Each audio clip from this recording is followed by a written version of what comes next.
Piastri beats Leclerc, Norris recovers to 4th, and Perez and Sainz crash out in a dramatic Azerbaijan Grand Prix. Welcome back, guys. What a race Baku turned out to be. The last few races of the season are shaping up to be amazing, and we may well look back on 2024 as one of the best Formula 1 seasons of all time. We've got a full rundown of the race as well as our key takeaways from the Baku Grand Prix. Oscar Piastri held off Charles Leclerc to win a thrilling Azerbaijan Grand Prix, while Lando Norris surged to 4th, overtaking Max Verstappen. Norris delivered a brilliant drive, catching and passing his title rival Verstappen as his McLaren teammate Piastri triumphed in an intense race. Piastri emerged victorious after an epic battle with Leclerc for most of the race, just before a dramatic collision between Sergio Perez and Carlos Sainz in the fight for 3rd on the penultimate lap. George Russell capitalised on the crash to claim 3rd, while Norris secured 4th after passing Verstappen late on in the race with an alternative strategy. Norris now trails Verstappen by 59 points in the Drivers' Championship, while Verstappen struggled throughout the race, finishing 5th. McLaren has overtaken Red Bull in the Constructors' Championship, leading by 20 points. It has to be said it was the most exciting race of the year, with Piastri and Leclerc battling wheel to wheel and close moments between Verstappen and Norris at various stages. Fernando Alonso was 6th for Aston Martin, with Williams' Alex Albon in 7th and rookie Franco Colapinto scoring his first points in 8th. Lewis Hamilton had a quiet race in 9th, and British teenager Oliver Bearman was 10th for Haas, so points for Ferrari and Haas this season. Let's look at how Piastri took the win. It's worth pointing out that everyone apart from Alex Albon in the top 13 on the grid started the race on the medium tyres. Joining Albon on the hards were Daniel Ricciardo, Norris, Zhou Guanyu, Gasly and Ocon. On the opening lap, Lance Stroll radioed that he had a puncture. The Aston Martin driver came into the pits at the end of lap 1. A replay showed that Stroll and Yuki Tsunoda made contact. Meanwhile, down the main straight, there was a battle between Tsunoda, Norris, Nico Hülkenberg and Ricciardo. Tsunoda stayed ahead, but Norris managed to overtake the others to get into 12th. Unfortunately for Norris, the top 10, rounded out by Oliver Bearman, had a 4-second buffer to the rest of the pack. The McLaren driver perfected an overtake on Tsunoda on lap 3, with Hülkenberg then replicated. At the back of the pack, Hamilton overtook both Sauber drivers to move up 4 places. Tsunoda slowed down the main straight, but rejoined on the racing line ahead of Hamilton. However, the RB driver didn't seem to have the pace that his teammate had. Leclerc led from the start after converting his pole position, pulling out a 6-second gap before Piastri made his pit stop on lap 15. Leclerc pitted a lap later, but his struggles with the hard tyres due to a lack of race simulation practice on Friday began to show. This gave Piastri the chance to close in and challenge for the lead. On lap 20, Piastri made a daring move, diving inside at turn 1 to take the lead from Leclerc. Leclerc admitted Ferrari's higher downforce setup hurt them on the straights, and although he believed he could retake the lead once his tyres warmed up, the opportunity never came as Piastri was too quick. Leclerc expressed regret over the minor misjudgment that cost him. Leclerc remained close to Piastri after the overtake, with Sergio Perez also in the mix. For several laps, the 3 drivers raced in close proximity, with Leclerc attempting multiple moves but failing to find a way past Piastri, who defended aggressively but fairly. Ferrari pushed Leclerc hard over the radio, but Piastri held his ground. As the race progressed, Leclerc's rear tyres began to wear, allowing Piastri to increase his lead. Leclerc now had to focus on defending against Perez and Sainz, who had spent most of the race isolated from the rest, but began closing in on the top 3 in the final stages. The race took a dramatic turn on lap 50 when Perez tried to pass Leclerc into turn 1. Leclerc successfully defended, but this allowed Sainz to slip past Perez before turn 2. However, Perez regained momentum, edging alongside Sainz on the straight. The two collided, sending both cars crashing into the wall and ending their races. George Russell benefited from the collision, moving up to 3rd. Russell, who had had a quiet first stint, made significant progress in the second half of the race, passing Verstappen and Norris before the crash, which promoted him to a podium finish. It was an epic battle between Piastri and Leclerc. Early on, it looked like Leclerc was cruising to victory when he pulled 6 seconds clear of Piastri before the first pit stops. Piastri pitted on lap 16 and just stayed ahead of Perez after Norris tactically held up the Red Bull driver in the tight middle sector. Leclerc responded by pitting a lap later but warmed up his hard tyres slowly, and Piastri took advantage with a stunning overtake into turn 1 on lap 20. From then until the closing laps, Leclerc and Piastri were never more than 1 second apart as they went wheel to wheel on several occasions.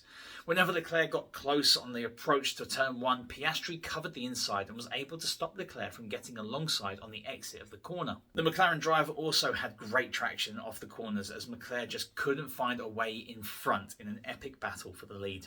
Perez was consistently within 2 seconds of the leading pair and ready to take advantage of an incident, but Piastri and Leclerc kept things clean.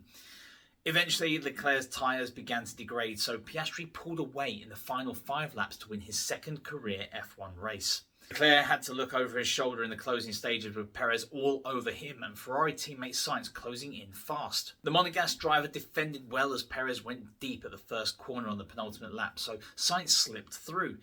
Perez came back at the Spaniard after turn 2 only for the pair to tangle and hit the wall hard, so the race ended under the virtual safety car.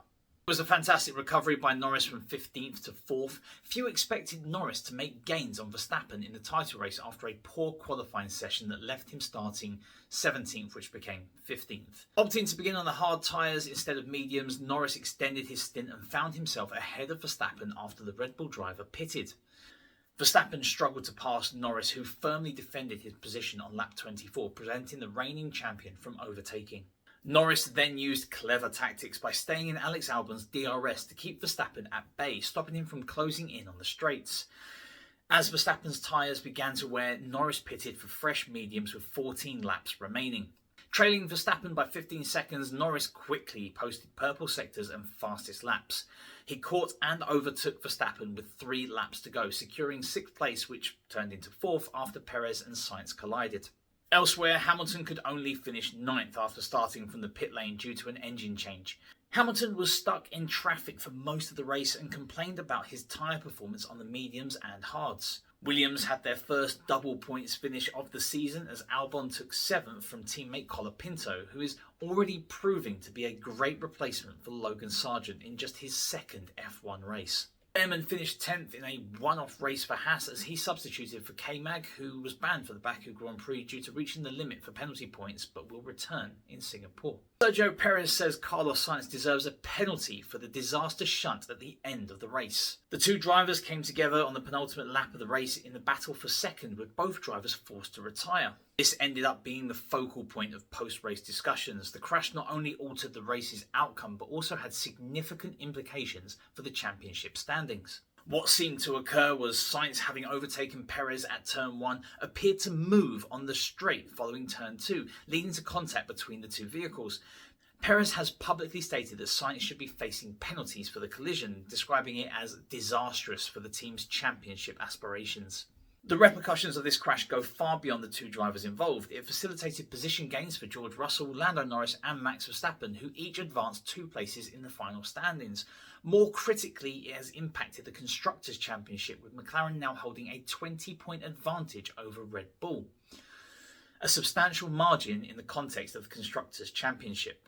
Following a thorough investigation which included testimonies from both drivers, the race stewards made the decision not to impose penalties on either party. They classified the coming together as a racing incident, concluding that neither driver was predominantly at fault. Their analysis encompassed various factors, including racing lines, steering inputs, and the relative positioning of the vehicles. Stewards noted that while Sainz, as the leading driver, had the right to his chosen line, he did make a slight movement towards Perez. Conversely, they observed that Perez could have taken additional measures to avoid the collision.